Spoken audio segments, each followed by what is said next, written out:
ቻናላችንን ላይክ፣ ሼር፣ ኮሜንት ያርጋችሁ ከሐሙድ ቲቪ ጋር ቤተሰብ ይሁኑ። ከቤተ መንግስት በቅርብ ርቀት ላይ ከወዳጅነት ፓርክ ጎን ከሜሪትስ ፕሮፐርቲ ባለ 2ና ባለ 3 መኝታ አማራጮችን በግንባታ ሂደት በመክፈል የቤት ባለቤት ይሆኑ። ምን ይሄ ብቻ! ቀድመው ከመጡ ለ10 ደንበኞች ብቻ በተዘጋጀው ልዩ ቅናሽ ይስተናገዳሉ። ባለ 2 መኝታ በ720 ሺህ ብር፣ ባለ 3 መኝታ ከ1.1 ሚሊዮን ብር ቅድመ ክፍያ ጀምሮ ማግኘት ይችላሉ።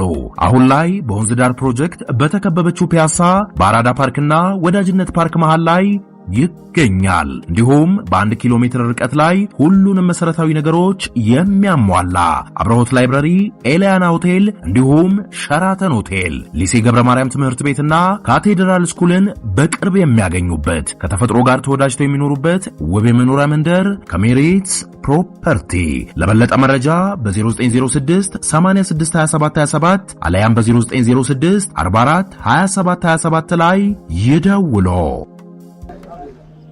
السلام عليكم ورحمة الله وبركاته. وعليكم السلام ورحمة الله. بسم الله الرحمن الرحيم. الحمد لله رب العالمين والصلاة والسلام على رسول الله وعلى آله وصحبه وسلم تسليما كثيرا.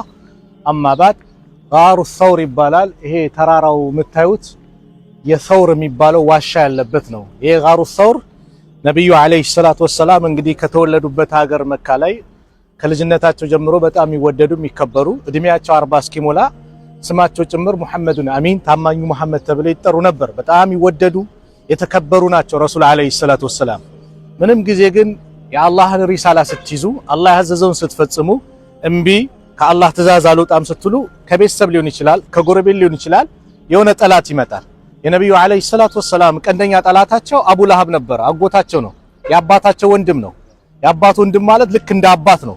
ግን ላኢላሃ ኢላላህን ስለያዙ ከሊመቱ ላኢላሃ ኢላላህን ስላንጸባረቁ የመጀመሪያው ጠላት ሆነባቸው። ተበለከ ያ ሙሐመድ አሊ ሃዛ ጀማዕተና፣ ሙሐመድ ወይ ጥፋት ላንተ ይገባ፣ እንደው ላኢላሃ ኢላላህ ቁም ነገር ነው ብለህ ሰበሰብከን ጠራህን እያለ አዛ ያረጋቸው ነበር። ሚስቱም ጭምር አዛ ታደርጋቸው ነበርና መጨረሻ ላይ ረሱል አለይሂ ሰላቱ ወሰላም ሰሃቦቻቸው ወደ ሐበሻ ማለት ነው በ5ኛው ዓመተ ሂጅራ ማን ነው በ5ኛው ዓመተ ንቡዋና በ7ኛው ዓመተ ንቡዋ 2 ጊዜ ወደ ሐበሻ ስደት መጥተዋል። ከዛ በኋላ ረሱል አለይሂ ሰላቱ ወሰላም ስላልተፈቀደላቸው መውጣት አልቻሉም። መጨረሻ ግን በአቡ ጀሃል ሰብሳቢነት ሸንጎ እንደ ፓርላማ ተሰባስበው ነብዩን አለይሂ ሰላቱ ወሰላም ለመግደል ተስማሙ፣ ተፈራረሙ። 3 አይነት ሐሳብን አመጡ። አስረን እናስቀምጠው አሉ። አይ ወደ ከሀገር እናባረው አሉ። ሌሎቹ ደግሞ እንግደለው አሉ። አቡ ጀሃል እንግደለው የሚለውን ቋንቋ ሲያመጣ ሸይጣን ሽማግሌ ሆኖ መጥቶ ነበረ።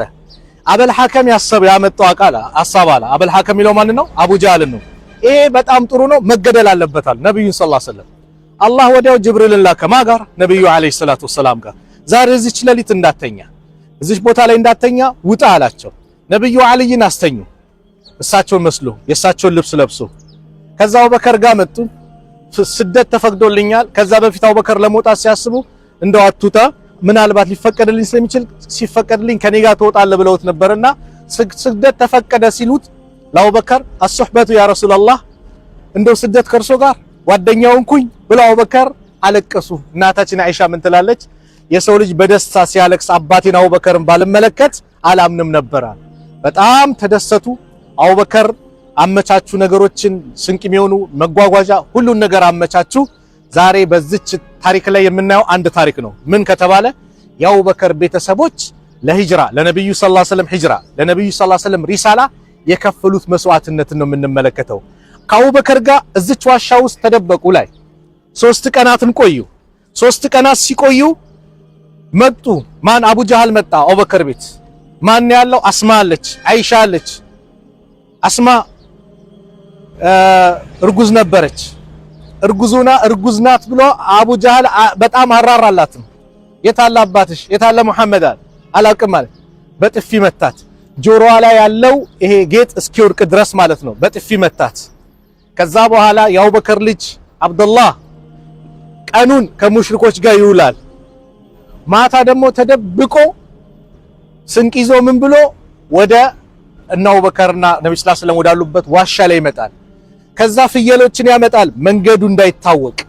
አያችሁ ነብዩ ሰለላሁ ዐለይሂ ወሰለም በአላህ ይመካሉ፣ ግን የተወኩል ደግሞ ሰበብ ማሟላት እንዳለብን እያስተማሩ ነውና ይመጣል፣ መንገዱ እንዳይታወቅ ያደርጋል፣ ኢንፎርሜሽን ይነግራቸዋል። አስማ ምግብ የምታስርበት አጣች። ለአባቷ ተናገረች፣ አቡበከር ይሄንን መቀነትሽን ለሁለት ክፈዩ አሏት። ለዚህ ነው ዛቱ ኒጣቀይን ተብላ ትጠራለች። የሁለት መቀነት ባለቤት ተብላ አንዱን የምታስርበት መቀነት ምንድነው የሚያገለግሉ እናቶች ቀሚሱ ወይም ደግሞ ከፍ እንዲል ነው አይደለ? በደም አንዱን ታስራለች፣ ሌላው ምግብ አስራ ለነብዩ ሰለላሁ ዐለይሂ ወሰለም ታመላልስ ነበር። እርጉዝ ናት።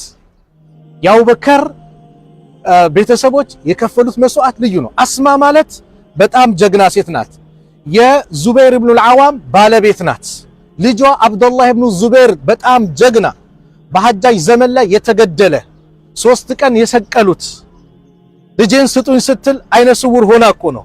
ልጄን ስጡኝ ስትል አንሰጥሽ ሙናፊቅ ነው ሲሏት፣ ወላሂ እሱ ሙናፊቅ አይደለም፣ ቀን ሚጾም ሌሊት የሚቆም ለእናቱ መልካም። ለነገሩ ነብዩ ተናግረዋል፣ ከዚህ አካባቢ መጡ ውሸታሞች አሉ ተብሏል። አሁን አዩዋቸው ማንነታቸውን ብላ አስማ የተነገረች ማለት ነው። በኋላ ተሰጥቷት ራሷ ናት አጥባ ከፍና የቀበረችው ራሷ ናት ይባላል። ማን ልጇን አብዱላህ ኢብኑ ዙበይር። እቺ ጀግና ሴት እዚህ ታመላልስ ነበረ። ነብዩ ሰለላሁ ዐለይሂ ወሰለም እዚህ ዋሻ ላይ ሆነው አቡበከር ሲዲቅ ረዲየላሁ ዐንሁ ሁሉንም ቦታ ይባላል ሸፋፈኑት። በሚሸፍኑበት ሰዓት ላይ አንድች ቦታ ቀዳዳ ተገኘች ይባላል። ያንን ቀዳዳ በእግራቸው ሲሸፍኑት አቡበከር ተነደፉ፣ ጊንጥ ነደፋቸው። ነብዩ ሰለላሁ ዐለይሂ ወሰለም አቡበከር ታፋ ላይ ተኝተዋል። እንዳይቀሰቅሷቸው ነብዩ ናቸው ተኝተዋል። ህመሙ ባሰባቸው። ህመም ሲበዛ በእንባ ይገለጻልና የአቡበከር እንባ የነብዩ ግንባር ላይ ጠባለች። ከዛው ነብዩ ቀና አሉ። ምን ነካ አሉት። ያገኛቸውን ተናገሩ። ነብዩ ቱፍቱፍ ብለው ዱዓ አደረጉላቸው፣ ሻሩ። ከዛ በኋላ ሙሽሪኮች ደርሰውባቸው ነበር። 100 ግመል ተመድበዋል። መሐመድን ላመጣ አቡበከር ላመጣ ብለው ሰለላሁ ዐለይሂ ወሰለም 100 ግመል መድበው በሚሄዱበት ሰዓት ላይ አቡበከር ሲዲቅ ረዲየላሁ ዐንሁ ደረሱባቸው። ከዛ አሉ አቡበከር አንዳቸው እኮ ወደ ጫማው ማሰሪያ ዝቅ ቢል ይመለከተናል አሉ። ነብዩ ሰለላሁ ዐለይሂ ወሰለም የተወኩልን ጥግ አሳዩ። ሰበቡን አሟልተዋል። አስማ በሌሊት ነው ምግብ የምታመጣው። የአቡበከር ልጅ ኢንፎርሜሽን ያመጣል። ያ ሁሉ ሰበብ አሟሉ። ግን መመካት የሚባለውን ደግሞ ሚስጥሩን ነገሩን። ሰበብ ተሟልቶ ነው መመካት ያለውና ነብዩ ምን አሉ? እንዲደርሰውባቸው ጫፍ ደርሰውባቸው ምን ነካ አሉት ለአቡበከር። ሁለት ሰዎች ሆነው ሶስተኛቸው ማን ሆነ? አላህ ሆነ። ላ ተሕዘን ኢነላሃ ማዓና ያሉት እዛች ቦታ ላይ ነው። ሱረቱ ተውባ ላይ የገለጸው አላህ የገለጸው ላ ተሕዘን ኢነላሃ ማዓና ውስጥ ነው። አትዘን አላህ ከኛ ጋር ነው። ሁለት ሰዎች ሆነው ሶስተኛቸው አላህ ሆነ ማን ነው? ስለዚህ እህቴ በአላህ ተመኪ።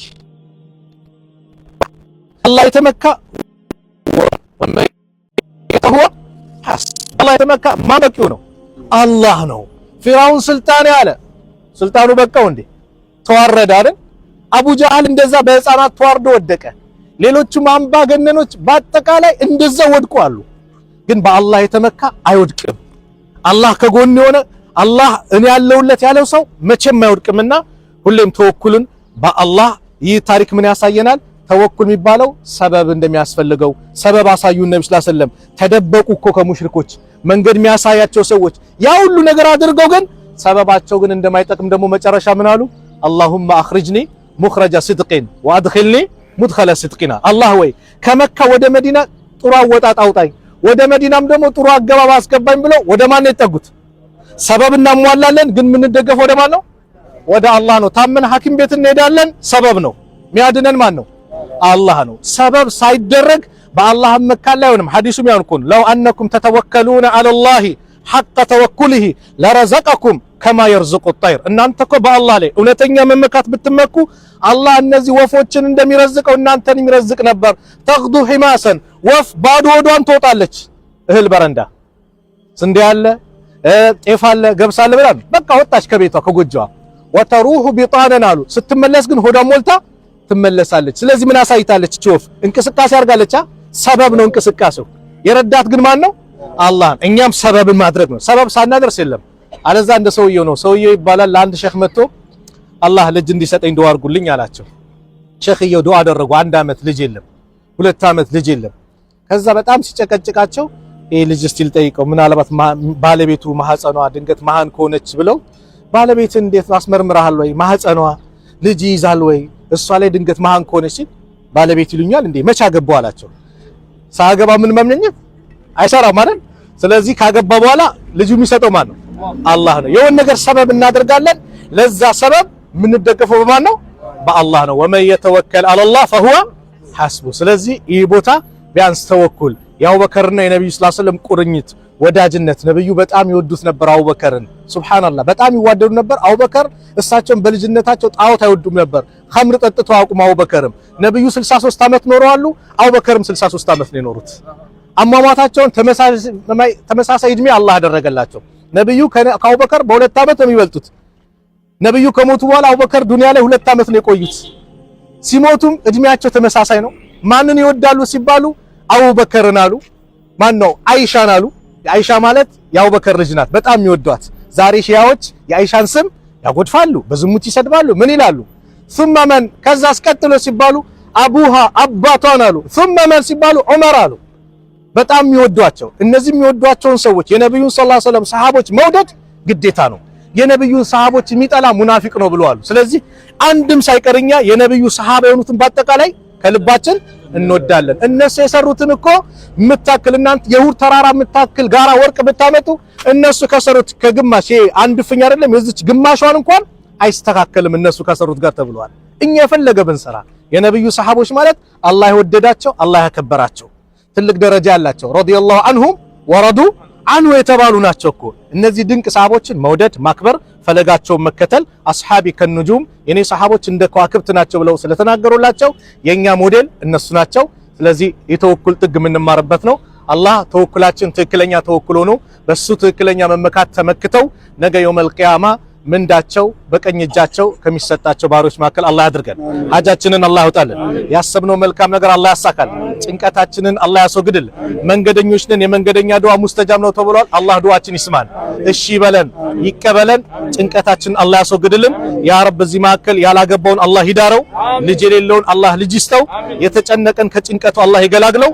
እንደው የእናንተን ሀጃ መናገር አልችልም፣ ብቻ የሁላችንም ሀጃ ሐሳባችን፣ ጭንቀታችንን፣ ምኞታችንን መልካም ነገር የምናስበው ነገር በአጠቃላይ አላህ ይስጠን፣ አላህ ያሳካልን። ከዚህ ስንሄድ በቃ እንደው ተሳክቷል ተሰምታችኋል ከሚባሉት ባሮች መካከል አላህ ያድርገን። ይሄን ዑምራ አላህ ይደጋግምብን፣ ሁሌ አላህ ያምጣን፣ ሁሌ መላልሰን። እንደው 100 ሺህ አጅር በጣም ያጓጓል፣ ሁል ጊዜ የምንመላለስበት አላህ ያድርገን። ያ ረብ እንግዲህ ያልሄዱ ያልረገጡ ያልመጡ ወንድሞቻችን እህቶቻችን፣ እናት አባቶቻችን፣ ዘመድ አዝማዶቻችን በአጠቃላይ ሙስሊሙን ኡማ አላህ እዚህ ቦታ አላህ ያስረግጠው፣ መካ ላይ አላህ ያምጣው፣ መዲናም አላህ ያምጣው፣ ሁሉንም ቦታ አላህ ያስረግጠው። ረበና አቲና ፊ ዱንያ ሐሰና وفي الآخرة حسنة وقنا عذاب النار وصلى الله على نبينا محمد وعلى آله وصحبه وسلم.